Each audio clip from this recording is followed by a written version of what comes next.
राजस्थान की तपती धरती पर बसे अलवर जिले में एक रहस्यमयी किला था, भानगढ़ किला। यह सिर्फ एक पुराना किला नहीं था, बल्कि सदियों से चली आ रही एक श्रापित गाथा का मूक गवाह भी था।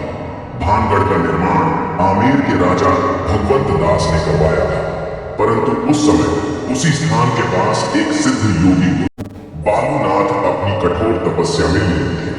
जब उन्हें पता चला कि उनके समीप एक विशाल किला बनने जा रहा है, उन्होंने राजा को अपने पास बुलवाया। गुरु बालूनाथ गंभीर स्वर में बोले, राजन, तुम्हें किला बनाना है, बनाओ, पर ध्यान रहे इसकी परछाई कभी मेरी तपोभूमि पर न पड़े, वरना जो होगा उसका जिम्मेदार मैं नहीं रहूंगा। राजा ने सन्यासी की बात मान ली।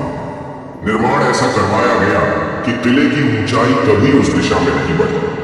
गुरु की तपस्या भी चलती रही और किला भी तैयार हो गया। सब कुछ शांत था, समय था। 2 पीढ़ियां इस आदेश का पालन करती रही, लेकिन तीसरी पीढ़ी में आया एक नया शासक, राजा के वंशज, जो अहंकार में चूर था।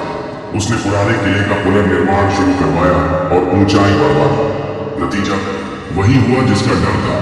किले की परछाई गुरु बालूनाथ की तपोभूमि पर जा गिरी। गुरु की आंखें क्रोध से जल उठी। उन्होंने आकाश की ओर देखा और एक श्राप दिया, भानगढ़ अब कभी आबाद नहीं रहेगा। यहाँ मृत्यु, शोक और भटकती आत्माओं का राज्य होगा। उसी दिन से भानगढ़ का भाग्य बदल गया। लोग बीमार पड़ने लगे, फसलें सूखने लगी और अंततः एक भीषण आपदा ने पूरे नगर को उजाड़ दिया। पर यह श्राप की केवल पहली परत थी। राजकुमारी रत्नावती, भानगढ़ की अनुपम सुंदरता, दूसरी कहानी की नायिका थी। उसकी सुंदरता के चर्चे दूर दूर तक फैले थे।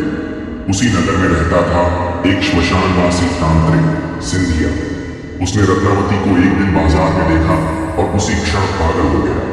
सिंधिया अपनी तंत्र विद्या की पोथी थामे बोला, रत्नावती मेरी होनी चाहिए, चाहे जैसे भी। उसने एक जादुई तेल तैयार किया, जिस पर वशीकरण मंत्र फूंका और रत्नावती की दासी के हाथों वह तेल भिजवाया। लेकिन रत्नावती सिर्फ सुंदर नहीं, बुद्धिमान भी थी। उसने तेल को पहचान लिया और उसे किले के एक बड़े पत्थर पर फेंक दिया। वह पत्थर जादू से खींचता हुआ गया और सीधा सिंधिया की छाती पर जा गिरा। मरते हुए उसने चीखते हुए कहा, मैं तुम्हें नहीं पा सका, अब कोई इस नगर में चैन से नहीं रह पाएगा। भानगढ़ को तबाह होने से कोई नहीं बचा सकता।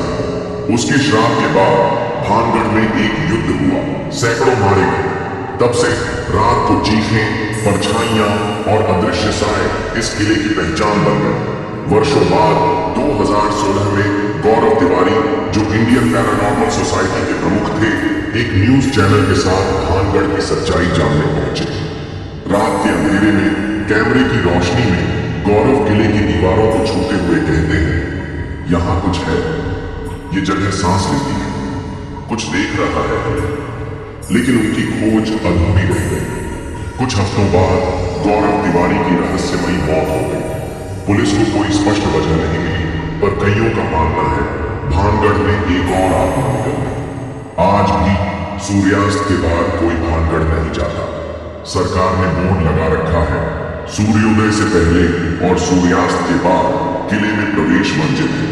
ये सिर्फ एक बोर्ड नहीं, गुरु बालूनाथ, सिंधिया और गौरव तिवारी की कहानियों की गूंज है। भानगढ़ का किला खड़ा है, पर अंदर वक्त ठहरा हुआ है। क्या ये सिर्फ कहानियां हैं या वाकई कोई श्राप अब भी वहां जिंदा है? फैसला आप पर है।